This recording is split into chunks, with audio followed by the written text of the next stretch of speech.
بسم الله الرحمن الرحيم. السلام عليكم ورحمة الله وبركاته. الحمد لله نحمده ونستعينه ونستغفره ونعوذ بالله من شرور أنفسنا ومن سيئات أعمالنا. من يهده الله فلا مضل له ومن يضلل فلن تجد له وليا مرشدا. وأشهد أن لا إله إلا الله وحده لا شريك له وأشهد أن محمدا عبده ورسوله. اللهم صل وسلم وبارك على نبينا محمد وعلى آله وصحبه وسلم تسليما مزيدا. وبعد إخواني وأخواتي في الدين عزكم الله. Bapak ibu-ibu, saudara-saudari sekalian, jamaah salat subuh Masjid Ar-Ridha yang dimuliakan oleh Allah Subhanahu wa taala. Alhamdulillah, kembali kita bersyukur kepada Allah Subhanahu wa taala atas karunia Allah yang Allah berikan kepada kita, sehingga di subuh ini kita bisa menjalankan salah satu kewajiban yang Allah wajibkan kepada kita, dan juga kita menambahnya dengan perkara sunnah, yakni duduk sejenak di masjid ini untuk membicarakan beberapa perkara yang berkaitan dengan urusan-urusan agama kita, dan mudah-mudahan kita berharap Allah Subhanahu wa taala memberikan kebaikan-kebaikan kepada kita berkaitan dengan fahamnya kita dengan ilmu agama, dan mampunya kita untuk mengamalkan ilmu-ilmu yang kita dapatkan. Amin ya rabbal alamin. Ikhwani wa akhwati fid din azzakumullah. Sebagaimana kita tahu, di dalam prinsip agama Islam itu mengajarkan kepada umatnya adalah, yang diajarkan kepada umatnya adalah kemudahan. Ma ja'ala 'alaikum fid din min haraj. Allah mengatakan tidak menjadikan di dalam agama ini urusan-urusan yang akan menyulitkan kalian. Rasul sallallahu alaihi wasallam mengatakan ad-dinu yusrun, agama itu mudah. La yushadda ad-din illa ghalabah. Orang yang bikin susah di dalam urusan agamanya, pasti mereka akan kalah. Pasti mereka tidak akan pernah kuat untuk menjalankan agama yang dibikin-bikin dengan cara-cara yang susah tersebut. Nah, ini merupakan prinsip dasar dalam agama Islam, bahwasanya Allah Subhanahu wa taala menjadikan syariat ini untuk kita adalah demi kemudahan kita semua. Dan di antara kemudahan yang dijadikan oleh Allah Subhanahu wa taala untuk hamba-hambanya adalah kemudahan di dalam mengerjakan salat bagi seorang musafir.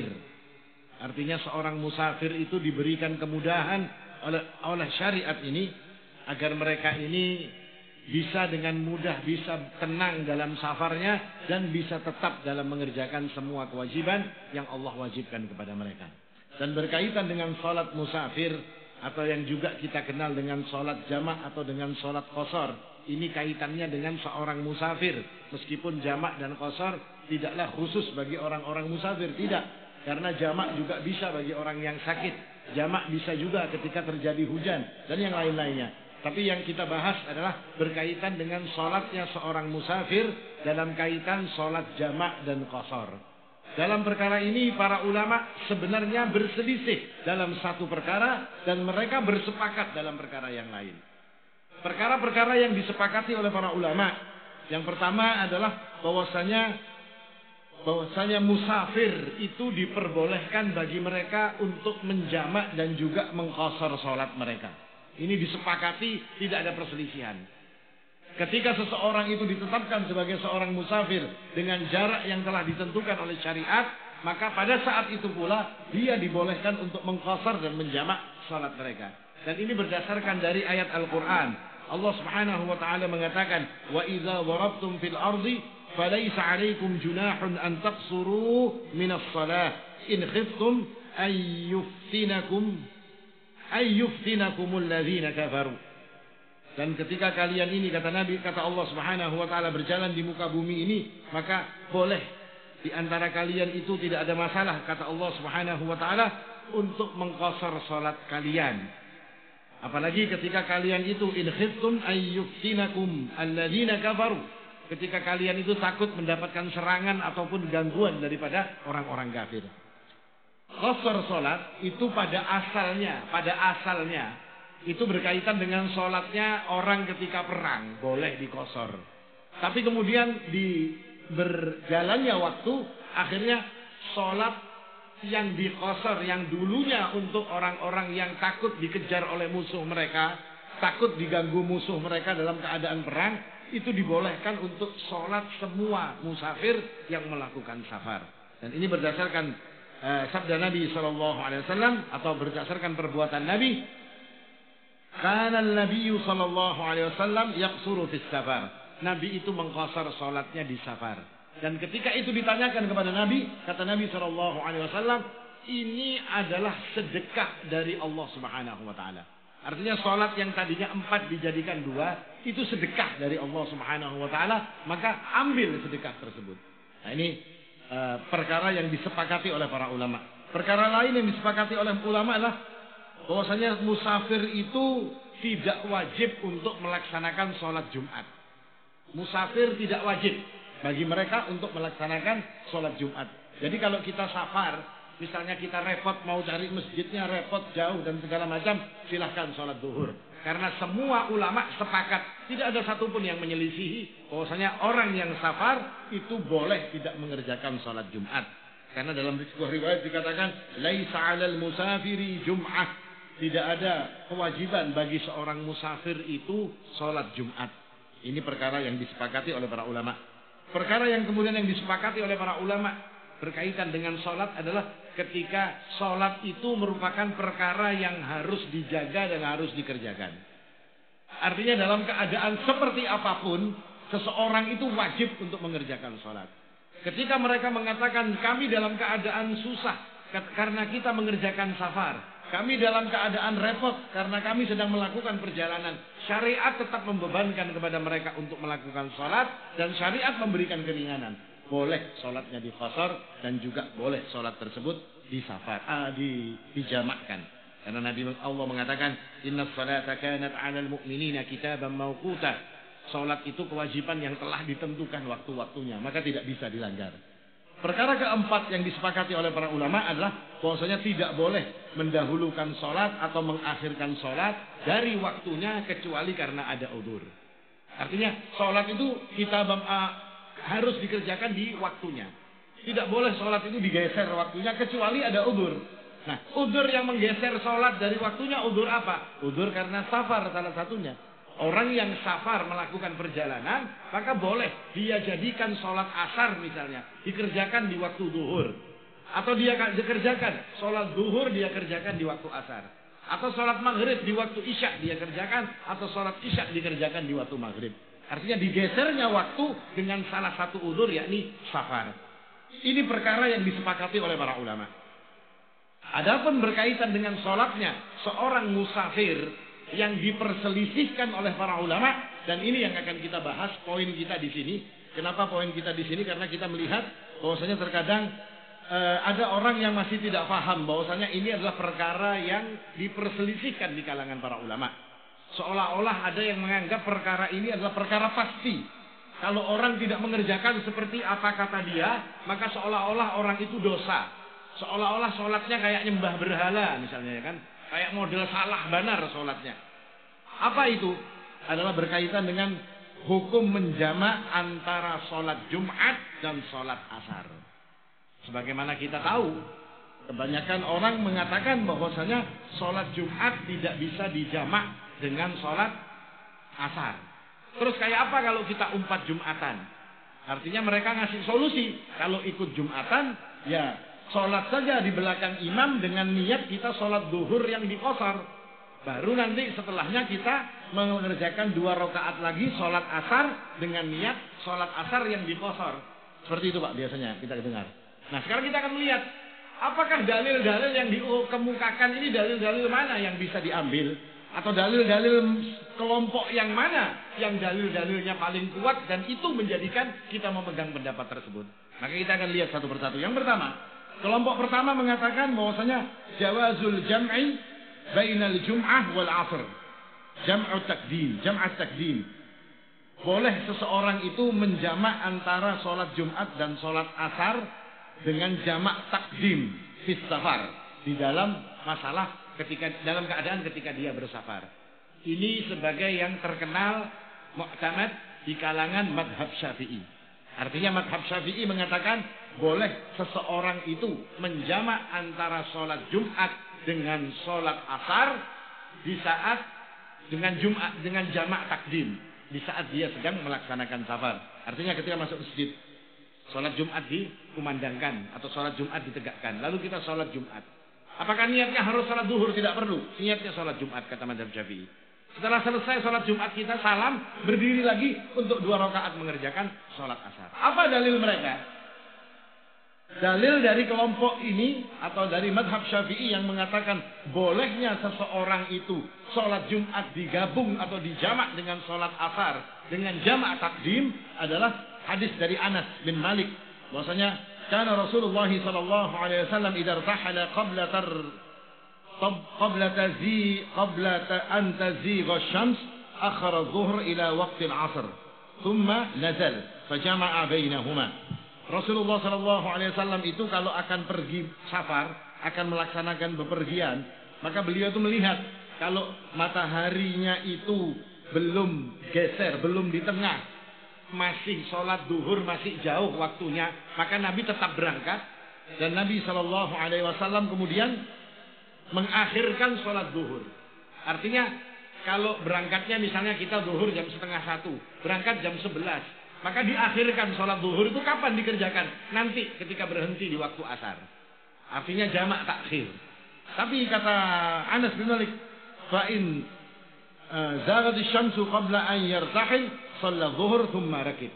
Tapi kalau Nabi SAW itu mau berangkat sudah dekat waktu zuhur, maka beliau tunggu lalu sholat zuhur dulu baru kemudian beliau berangkat. Dalam riwayat lain dikatakan setelah sholat zuhur beliau menjamaknya dengan sholat asar tanpa qasar, dijamak. Kenapa dijamak? Tidak ada qasar karena beliau belum berangkat, masih di Madinah. Tapi yang pertama tadi kalau sebelum matahari itu di tengah, beliau berangkat dulu, nanti berhenti di tengah jalan, sholatnya diqasar dan dijamak antara zuhur dan asar. Ini dalil mereka. Apa yang bisa diambil daripada dalil ini? Dari dalil ini kata para ulama, ini menyebutkan tentang bolehnya antara sholat zuhur itu diqasar dan dijamak dengan sholat asar. Artinya ada kebolehan menjamak 2 sholat di dalam hadis ini. Sisi pendalilannya jamak itu boleh. Nah, hadis yang lain mengatakan bahwasanya dari Mu'adz bin Jabal, beliau mengatakan ketika perang Tabuk, beliau melihat Nabi SAW sholat asar dan sholat zuhur dan asar dijamak, lalu sholat maghrib dan isya juga dijamak. Nah, ini yang dikerjakan oleh Nabi SAW. Artinya ini semakin menguatkan bahwasanya perbuatan Nabi itu menjamak 2 sholat. Yakni 2 sholat yang berdekatan. Dan sifat menjamak atau kebolehan menjamak ini sifatnya mutlak. Tidak ada pembatasan. Artinya ketika orang itu safar, sholatnya boleh dijamak. Ketika orang itu safar, sholatnya boleh diqasar. Dan menjamak sholat ini dijadikan sebuah kekhususan bagi orang-orang yang safar. Artinya orang kalau safar itu boleh menjamak sholatnya. Siapapun yang safar dengan jarak yang sudah disepakati oleh para ulama, maka dia boleh untuk menjamak sholatnya. Dan qasar sholat juga merupakan sebuah kekhususan yang diberikan kepada seorang musafir. Ketika seorang itu sedang safar, maka bertemu pada dirinya 2 kekhususan. Kekhususan pertama dia boleh menjamak, kekhususan kedua dia boleh mengqasar sholatnya. Ini yang dikatakan oleh para ulama. Dan kebolehan mengqasar dan menjamak sholat ini dimutlakkan, artinya umum sifatnya. Maka tidak ada pembatasan, oh tidak boleh kalau Jumat, kata mazhab Syafi'i. Tidak boleh kalau Jumat, kalau selain daripada Jumat boleh kalau Jumat. Dalil yang mengatakan seperti ini tidak ada. Tidak ada pengkhususan. Di dalam syariat ketika sesuatu itu dikhususkan harus dengan dalil. Kalau secara umum itu boleh, ya sudah boleh. Boleh dijamak antara 2 sholat. Maka boleh bagi seseorang untuk menjamak antara Jumat dengan sholat asar berdasarkan keumuman dalil dan berdasarkan ketiadaan dalil yang melarang orang untuk melakukan jamak tersebut. Ini kesimpulan dari mazhab Syafi'i berdasarkan dalil-dalil Nabi pernah menjamak dan mengqasar sholat beliau. Kemudian alasan mereka yang kedua adalah berdalil dengan hadis Ibnu Abbas radhiyallahu anhu. Ibnu Abbas itu pernah mengatakan bahwasanya Nabi itu pernah menjamak sholatnya di Madinah tanpa ada udzur, tanpa sakit, tanpa hujan, tidak safar dan tidak melakukan apa-apa. Nabi di Madinah, tapi tiba-tiba sholat itu dijamak oleh Nabi SAW. Kayak kita pada kemana-mana Pak, di Banjar saja, rumah kita di sebelah Masjid Ar-Ridha, lalu sholat di Masjid Ar-Ridha dijamak sholatnya. Rasul pernah melakukan yang seperti itu dalam riwayat Ibnu Abbas. Lalu dikatakan, kenapa Nabi SAW melakukan yang seperti itu? Karena untuk meringankan umatnya. Artinya keringanan dari umat ini untuk boleh bagi mereka ini menjamak sholat tanpa ada alasan apapun dijamak sholat ini, kata Ibnu Abbas. Sisi pendalilannya di mana? Kalau seseorang dalam keadaan tidak ada masalah, tidak ada kesulitan, tidak ada udzur, tidak safar, tidak hujan dan tidak yang lain-lainnya, boleh menjamak sholat. Lalu bagaimana dengan orang yang punya udzur? Dia safar, dia menempuh kesulitan, dia repot dan segala macam. Kira-kira yang boleh untuk mengerjakan jamak itu lebih utama yang mana Pak? Yang safar yang lebih utama. Yang tidak safar aja boleh, apalagi yang safar.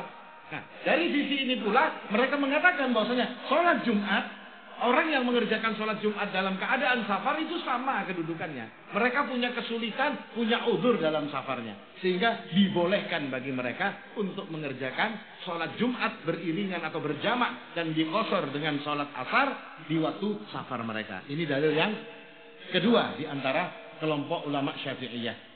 Dalil mereka yang berikutnya adalah manqul atau dalil ma'qul, dalil yang berdasarkan logika. Apa logikanya? Bahwasanya Jumat itu pengganti duhur. Nanti kelompok yang mengatakan tidak ada sholat jamak antara Jumat dengan asar, itu mereka mengatakan duhur bukanlah pengganti atau Jumat bukanlah pengganti duhur. Kenapa dikatakan Jumat bukan pengganti duhur? Karena mereka sholat Jumat ini adalah sholat yang berbeda dengan sholat duhur. Nah ini dibantah oleh kelompok ulama Syafi'iyah dengan alasan yang tidak bisa lagi membantah alasan mereka ini.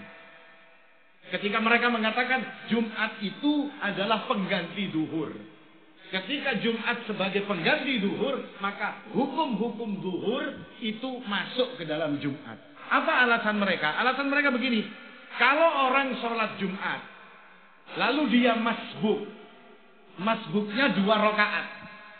Apa yang harus dilakukan? Hah? Sholatnya kayak apa? Sholatnya 4 rakaat. Kita ini kalau Jumatan, karena di jalan mungkin lah, masuk masjid, wudhu, antri dan segala macam, imam sudah sholat Jumat. Pas kita masuk ke dalam shaf, ternyata imam sudah tahiyat akhir. Berarti kita masbuk berapa rakaat? 2 rakaat. Apa yang harus dilakukan? Bukan kita menyusulnya dengan 2 rakaat, tidak. Tapi kita sholatnya 4 rakaat. Seperti sholat duhur. Ini kata para ulama Syafi'iyah. Ini jadi bukti Jumat itu penggantinya duhur. Kalau Jumat bukan pengganti duhur, niscaya orang yang masbuk 2 rakaat dalam sholat Jumat tetap 2 rakaat, tidak 4 rakaat. Lalu alasan yang kedua kata mereka, kalau ketinggalan sholat Jumat, kita ini dalam perjalanan, lalu ketinggalan sholat Jumat,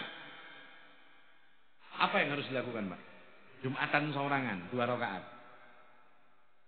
Tetap kita sholat duhur. Nah ini kata mereka, ini jadi bukti juga bahwasanya sholat Jumat itu pengganti daripada sholat duhur.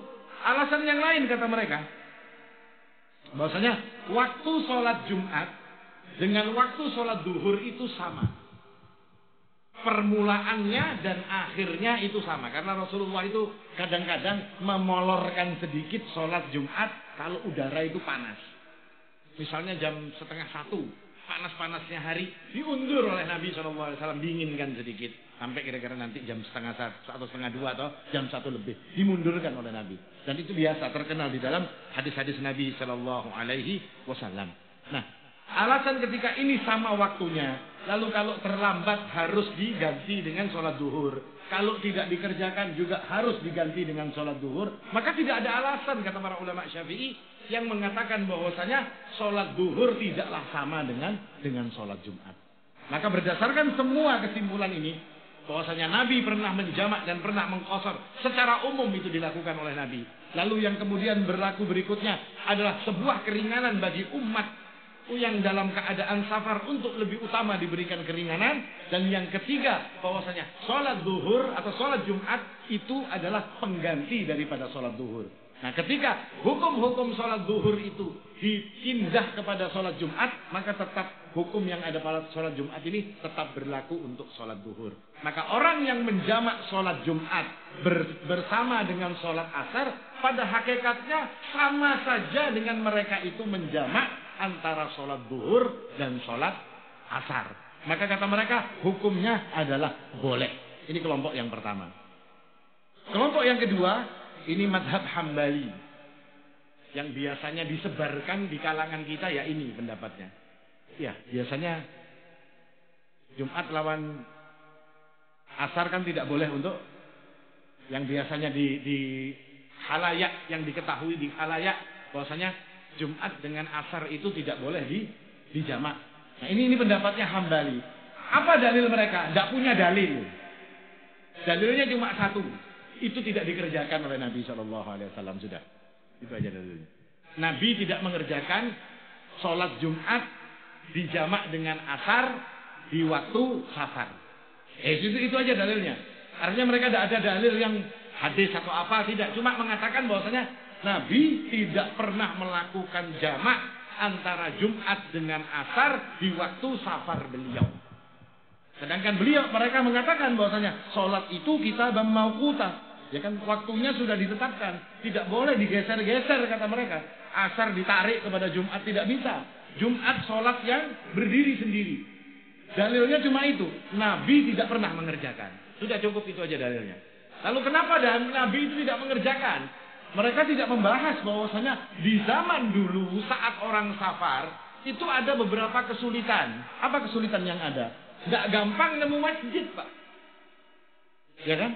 Nabi safar di tengah jalan hendak Jumatan. Jumatan itu di mana? Di masjid, bukan di tengah jalan. Bukan di lapangan, tidak. Tapi kalau sholat-sholat yang lain boleh dikerjakan, bisa dikerjakan di lapangan. Dan segala macamnya boleh.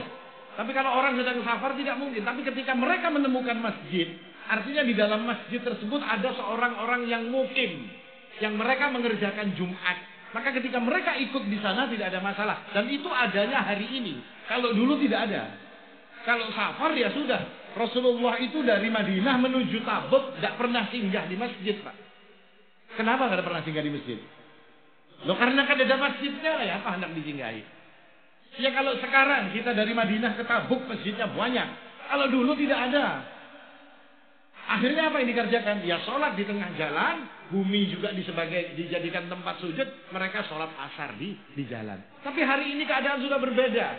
Boleh seseorang mampir untuk sholat Jumat. Kita mau pergi kemana saja masjidnya berpuluh-puluh yang mengadakan sholat Jumat. Nah, ini salah satu alasan kenapa dulu Nabi tidak mengerjakan itu adalah dengan sebab ini. Apakah karena tidak dikerjakan oleh Nabi SAW maka kita tidak boleh mengerjakannya? Tidak. Karena dasar-dasar untuk menjamak dua sholat itu ada di zaman Rasulullah SAW. Artinya pendapat ini sama sekali tidak mengemukakan sebuah dalil yang bisa ngasih pencerahan. Tidak. Dalilnya cuma itu tidak dikerjakan oleh Nabi SAW. Sudah itu saja. Dan mereka juga mengatakan ini tidak boleh kias di dalam masalah ibadah. Benar, kias dalam masalah ibadah memang tidak boleh. Kalau kiasnya itu ngawur, kias yang tidak sepadan, usul dan furu' daripada kias itu tidak berkaitan, maka itu dilarang. Tapi kalau sama, tidak ada masalah. Nah, ini satu jawaban dari mereka. Kelompok ketiga itu kelompoknya Imam Hanafi dan Imam Hanafi. Kalau kelompok kedua ini madhab Malik dan juga madhab Abu Hanifah, madhab Malik dan madhab Hambali. Ini yang tidak membolehkan sholat dalam menjamak antara Jumat dengan asar di waktu safar. Pendapat ketiga adalah pendapatnya Abu Hanifah. Dan pendapat ini sangat lemah. Kenapa dikatakan sangat lemah? Karena mereka mengatakan jamak dan jamak dalam dua sholat itu tidak ada. Tidak ada yang namanya sholat jamak. Kecuali di dua tempat. Saat orang haji dan ketika mereka berada di Arafah. Dan saat mereka mabit ketika mereka berada di Musdalifah. Saat di Arafah mereka menjamak antara zuhur dan asar. Saat di Musdalifah mereka mabit menjamak antara maghrib dan isya. Cuma itu saja. Setelah itu tidak boleh lagi yang namanya sholat untuk dijamak. Nah ini banyak menyelisihi dalil-dalil. Karena sesungguhnya orang dibolehkan untuk menjamak sholat itu bukan karena haji. Kalau mereka ini melihat orang jamak sholat itu boleh karena haji. Tapi kalau menurut pendapat ulama yang lain, menurut dalil-dalil yang ada, sholat itu dijamak karena safar. Nah ini bedanya antara tiga pendapat tersebut. Lalu di mana tiga pendapat ini yang paling kuat? Kalau kita lihat dan banyak ulama yang mengatakan yang paling kuat adalah pendapat pertama. Apa pendapat pertama? Bolehnya dijamak antara Jumat dengan Asar. Kenapa ini yang dikatakan paling kuat? Karena mereka mengemukakan dalil-dalil yang bisa dipahami berdasarkan dalil as-sunnah dan juga berdasarkan dalil akliyah. Secara akal bisa dipahami, secara dalil as-sunnah pendapat mereka ini terarah. Dan dalil-dalil mereka susah untuk dibantah. Sedangkan pendapat kedua yang mengatakan tidak ada sholat jamak, tidak ada jamak antara sholat Jumat dan sholat Asar, mereka tidak mengemukakan, tidak ada dalil bagi mereka kecuali bahwasanya itu tidak dilakukan oleh Nabi Shallallahu Alaihi Wasallam. Sedangkan pendapat ketiga adalah pendapat yang jauh daripada apa yang dimaksudkan dalam keringanan dalam urusan sholat ini tadi. Karena mereka cuma membatasi jamak itu hanya ada pada saat orang melakukan haji. Sedangkan jamak itu diperuntukkan bagi orang yang safar, bukan diperuntukkan bagi orang yang haji.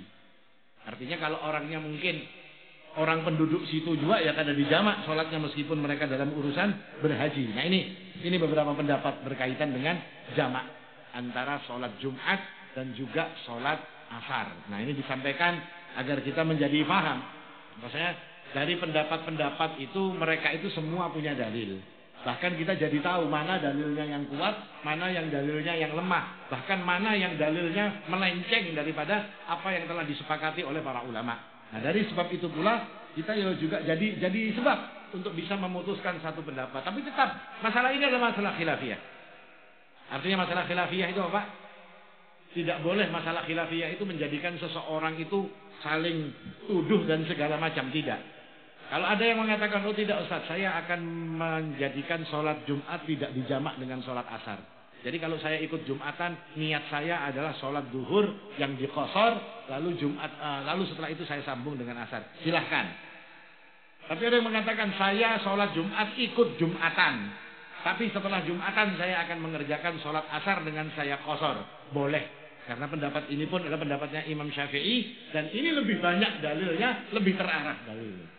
Ini kira-kira yang bisa disampaikan di dalam masalah ini. Artinya untuk membuka cakrawala kita bahwasanya yang namanya perbedaan di dalam fikih itu adalah perkara biasa dan tidak boleh dijadikan dasar untuk menjadikan orang ini benar, orang ini tidak benar, orang ini lurus dan orang ini sesat. Tidak. Di dalam masalah fikih tidak boleh dijadikan penilaian yang seperti itu. Apalagi fikihnya ini fikih yang dikatakan oleh para imam.